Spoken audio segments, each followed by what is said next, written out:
Hi, Chip. How are you? I am good, Becca. I always feel like we should be wearing island shirts, some kind of fancy, colorful floral pattern or something when we talk about these sorts of things today. I know, because you have managed to get yourself chairing, very unfortunately, a conference in the Cayman Islands. Poor you. That must be a tough gig. You know, work is a burden, but Yeah, it's one that I I can see embrace. that. And I like the fact that you've got your Cayman Island picture behind you as well, with a beautiful sunset there, which is tempting in itself. I just can't see the cocktails at the moment, Chip. They're there. They're just off out of Oh, sight just a good. little bit. Yeah, just making sure. Just making Yep. sure. So, why don't you tell us what the conference is and where and when it is? Sure. So this is the NAFER International Committee annual conference. It is in the Cayman Islands this year at the Westin on 7 Mile Beach. For those who are familiar with that venue, it is 7 Mile Beach itself is one of the so-called most beautiful beaches on the planet. Just extraordinarily clean and soft. As a matter of fact, I have gone snorkeling, and the water is so gentle there that you can actually fall asleep snorkeling. It's Wow. just really very, very comforting. I don't have a problem sleeping many places, I suppose, but that's a pretty neat deal. The hotel itself is also extraordinary. A couple of great restaurants there, restaurants up and down the beach, and the Cayman Islands. If you haven't been there, it's really one of the jewels of the Caribbean. Virtually no crime. It's very, very well kept and just a fantastic spot. So we're really looking forward to having the group in there. It is the end of February. Generally speaking, folks will fly in on Thursday, February 22nd. There will be a cocktail party and a dinner that evening. The 23rd will be the actual day of the conference. The conference will wrap up around 4:15, 4:30 or so, and then there'll be a sunset catamaran sail with drinks and light hors d'oeuvres. It's And sounding awful. I'm so glad I'm not yeah, coming this year, Chip. yeah. No, it's always one of my favorite catamaran rides. If you've been there before, or you do it again, you will certainly hear them when they chug out to sea, gather everyone around saying, okay, it's orientation time. One of the most important things is we have a list of who's on. So if you do happen to fall overboard, it's important that you really wave your hands and be noticed. Yell out your name so we can scratch you off the list. That's if they're not pushed, yeah. Yeah, yep. Every year somebody drops their phone over the side and waves Yeah, goodbye that to was it. all your So glasses, the reading glasses. yep. So there's a host of fun things, but it's a beautiful sunset. 7 Mile Beach faces the sunset, so every night is just an amazing piece of art. Sometimes it's weather that rolls through. You can see forever, so you can see lightning up in the clouds off in the distance. Just a very nice setting for this. So it's a fantastic conference in its own right. You add to the setting though. There's just not a lot of places where you step out of the conference room to grab a quick coffee break and you're minutes away from or steps away from the ocean. Are you on commission with the tourist board or something in Cayman Islands? I think you got a second job going on here, Chip. Well, just like our climate in February in Michigan is one that doesn't make this a very difficult sell. No, I see your grey skies often when we talk. But Yep. yeah. So give us an overview of what it would do for an attendee. So why should I go? Well, Yeah, so NAFER itself, for just a second, the National Association of Federal Equity Receivers. This is the who's who's, the master's and doctorate level educational group of people who take fiduciary appointments in America and the people who support them. So the receivers, the attorneys, the banks, the auctioneers, the forensics people, valuation, everything that's involved in that industry, including the regulators and oftentimes some of the judges that appoint receivers. So that's the group we're talking about here as an organization. And the folks we're talking about that will be at this conference are the people that deal with cases that have international tendrils. So hedge funds that have assets in various places, or maybe they're managed in different places. There's any number of possibilities there.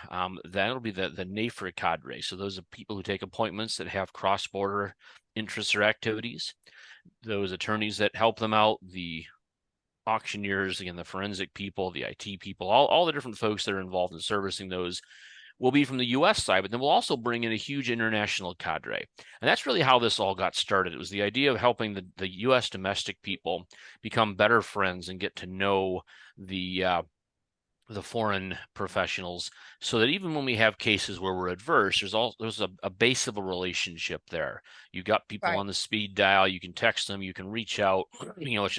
It's much faster and easier. We see some of these big cases where it seems like the first step before anything gets done is a protocol takes a year and millions of dollars of professional fees to get accomplished, just to know how the fiduciaries from different countries will work together. And sometimes it has to be that way, but lots of times, if you do come to the Cayman Islands and you go up to the north side, there's a great place called Calypso's with a sticky toffee pudding that's the best in the world, and you'd be amazed how much you can get done involving international cooperation over a black coffee and a bowl of sticky toffee pudding. I do So not that doubt that. you So would not, and so that's really the who should come. Anybody who does this stuff, right? Anybody who deals with troubled businesses, cross border stuff. We've had folks from South Korea, from Italy, the UK, all over the Americas. We've had people who've tried to come from Australia and been thwarted by this or that. So we've had just a huge variety of people over the years, and I can tell you, everyone's happy they came. They learn a lot because we present current real issues in a scenario format where people have to troubleshoot live, and there's actually arguments between attorneys and fiduciaries on different sides of issues. So you can really tease out what's going on. And for people who maybe aren't exposed to this very much, or to one nuance or the other, they get to see it play out in real time, and it gives them a real opportunity to see the players. They get to hear about perspectives of what this court or that court might say or might feel, the risks you have in this jurisdiction or that jurisdiction. Just a huge variety of really interesting activity. And because we use this scenario format, it's kind of fun. You usually have a bombastic attorney or two who can make very good arguments, and when we do have judges there, occasionally we have them rule on these things. And because they're not on the bench and they're not going to be appealed, they're free to do have what some they like. license with their decisions too. Yeah, so there's really some fun to that, and we do try to create these scenarios to really tease out the issues and really expose the nuances, which I think the biggest takeaway that people have going back to their individual practices is now understanding more about what happens down the road. It helps them more appropriately start cases correctly. They dodge some pitfalls that you often have Right. without this kind of information. Yeah, and I mean, I came to Miami last year, Yeah. and even as somebody who doesn't work in the sector, but just to see what was going on, the two things that really struck me was the quality of the people there. I mean, it really was the best people around the place, and they were all so enthusiastic about it and very up for meeting each other. And also the scenario and just what you said about everybody getting involved. I mean, they really did. They were really getting quite competitive about it, actually. It was really interesting It how was engaged they got. one of the favorite scenes from that conference that I remember is during the second or third coffee break. There was flow charts and case information up on the overheads, and there was several groups of attorneys and bankers and whatnot who were gathered around looking at these things closely, their arms waving, debating positions, and on their break they were still going at it, just like they were arguing a real case somewhere. Yeah, that's absolutely right. They really were getting very involved in it. So, I mean, these conferences are great, but do they lead to work for people? Have you ever had any work out of any Uh, of these conferences? Tons. So the first conference we had was in Cayman, and I forget now what year it was, probably 2016 or 2017. But I think we identified 13 pieces of business that came out of people meeting Wow. people in that conference.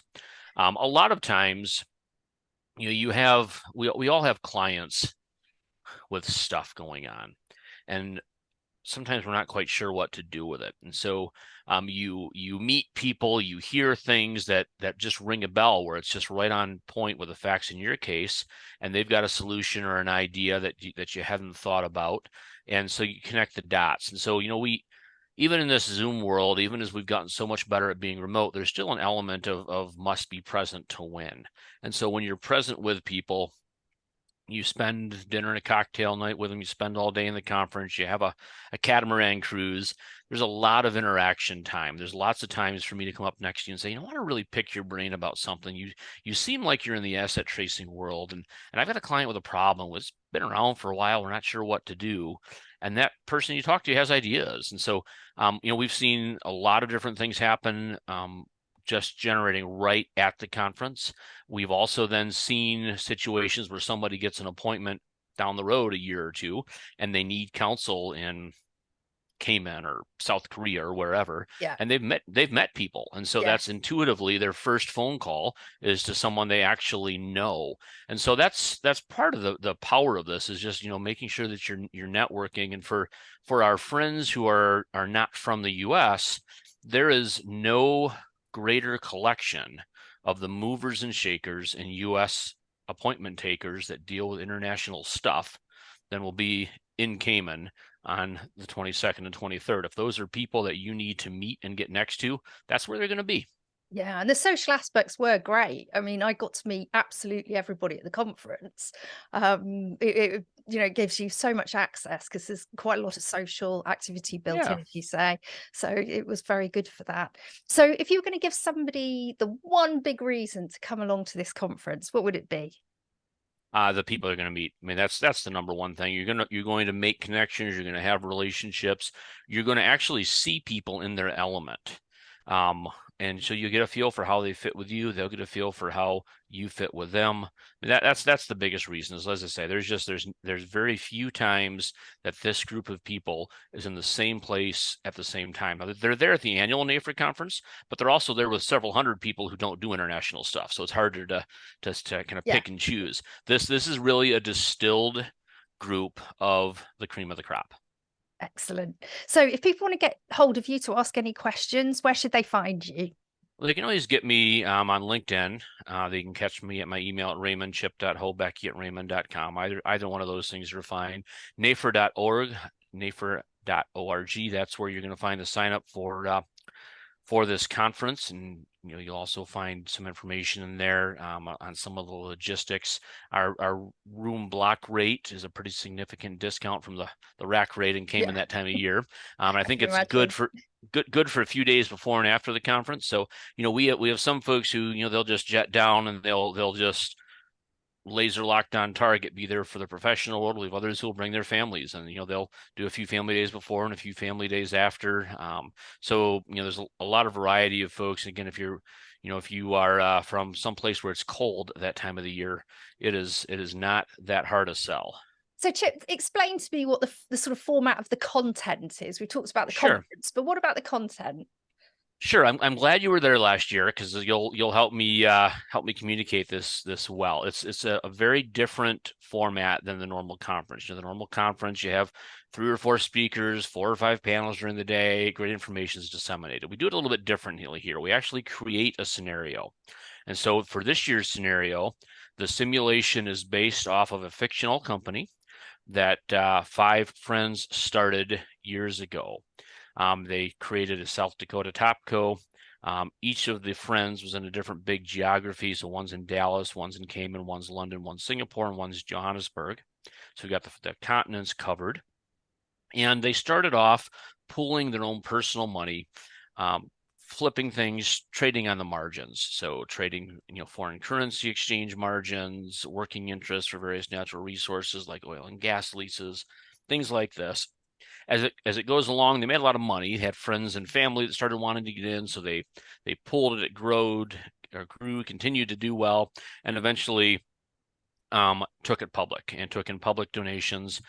So they are registered with the SEC in the U.S.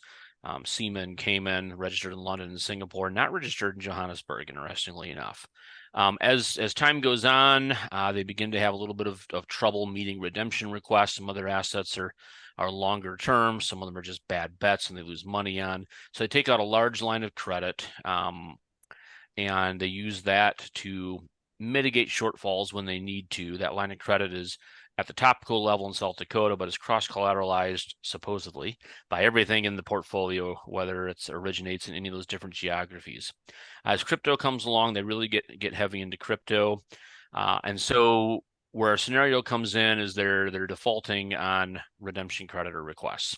And so there's parallel proceedings impending. There is a winding up proceeding being contemplated in Cayman. The SEC and CFTC in the U.S. are looking at these operations, and internally they start doing a little poking around, and things are awry. There's money missing that they didn't know was missing, and it's clear somebody or somebodies are taking money out of the till. So it's not just the normal problems, but there's actually somebody in this that's taking money. So yeah, so as we play this out, the scenario starts with an introduction. We go a little deeper into those public facts. Tables are set up into characters. So one table will be the Dallas outfit, one will be the Cayman outfit. We'll have an SEC table, we'll have a CFTC, a lender table, creditors, whatnot. And there will be an initial kickoff where there will be a race to the altar, if you will, to see who can file first, to try to determine, who's going to be in control of this proceeding. Is it going to be handled in Cayman? Is it going to be handled in London, in the U.S.? What's interesting about this is there's also the question of where's the assets located. And of course, crypto doesn't have a zip code. Yep.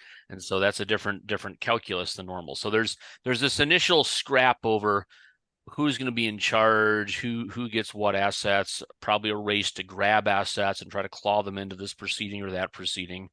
And the first hour or so will end with the filing of those proceedings and give really the next 20 minutes of break for hallway negotiation to happen, see if deals can be made, if partners in crime can happen, all those sorts of things. And then we'll start with some motion practice in that second session, where there will be some motions, and maybe they're motions to approve deals, maybe they're going to be scrapping over who's in control. But the scenario will play out with somebody being in control. And then there will be these asset tracing issues where there's a whodunit theme throughout it, where, again, remember, there's money missing. And even the five people are looking at each other saying, who did it? Who did it? And so it's a little bit like a murder mystery dinner, right? Nobody knows. They may not even know themselves. But there'll be an asset tracing component through it. There'll be elements that are unique to cryptocurrency. There'll be some working interest type things that are unique to oil and gas type activities coming out of the Dallas office. The second and third segments of this are going to be issues around that, where, again, there's going to be competing interests. There's going to be people who maybe have security interests versus unsecured people, depending on which proceeding you come in. Your rights are going to be better or worse than they might be somewhere else. And then it really is going to culminate in the fourth scenario, which is going to be heavily dedicated to distribution schemes. Depending on how the scenario plays out in the beginning and who's put in charge, that'll drive a lot of the distribution scheme issues. But these are real live things right now, where, if a U.S. SEC receiver is doing the distribution, that scheme looks significantly different than a Cayman liquidator or someone necessarily from Singapore or Johannesburg. And so you have some differences there that for some people might not matter very much, but for other folks in the case, the difference between getting money and not getting money. So these all play out through the end of the case, and we will, regardless of who's in charge, we'll do a nice job describing how the distribution schemes work and why it matters and what it looks like, because those are really live issues. And earlier, when we were chatting, we talked about what's a big takeaway for people. Well, understanding why it matters whose distribution scheme you're going to use plays into the early part of the case when you make decisions about who's going to be in charge and what you do there, because that right or wrong choice in the beginning of the case greatly impacts the end of it. So that's the scenario. That's the sort of stuff we're going to work our way through. The participants always throw me for a curve. This is an open thing, so they may have some different ideas. They may greatly disagree with my ideas. Whoever acts as the trier of fact may make judgments that are out of left field that impact everything. But all stuff that practitioners deal with all of the time. One of the interesting things about whenever a judge makes a decision, somebody's unhappy. And so, maybe we'll have judges make sure everybody's unhappy in this case. So tell me, where do you think up these ideas? Is it in the bath? Do you sit down with your mates? so, it's a combination. There's a committee. So we have an international committee at NAFER. There's, I don't know, 15 or 17 people on it. And so typically, I start off by making a list of what I think are some of the hot current events, the sorts of things we might talk about in panels. And then I think about, okay, what would be the scenarios in which these things would be applicable? And that starts to frame up, some of the elements of the case study.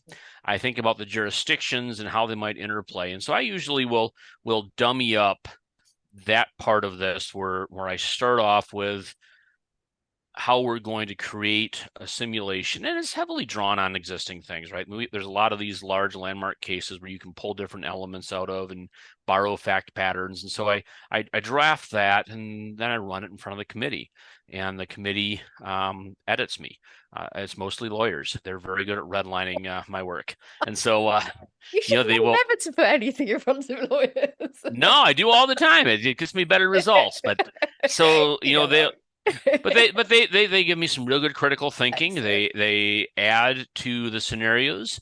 They tweak some details. Sometimes they think of another twist or two that we might be able to roll in and play it out. But it's really, at that point, becomes a group thought activity where we just try to get as much bang for the buck in an enjoyable way, because that's part of the reason that these simulations work so well is they have fun. There's this chance for people to argue and to argue their positions. And, in every case, there's always someone who has the strongest position, a secured creditor, a government with a big hammer, whatever it is, all the way down to people who have a really, really, really weak case. But those people with really, really, really weak cases have to be represented as well. And so there's a bunch of really good professionals who are really good of trying to make at least a little lemonade out of the lemons that they're handed. And so those are always some fun things to see too, right? See how those tactics play out. And and again, because this is such an accelerated process, they can't delay things so long. But that's sometimes what they do in real life is they're just a fly in the ointment long enough that somebody wants to flick them some money to make them stop. Yeah, to make them go away. Yeah. Yeah.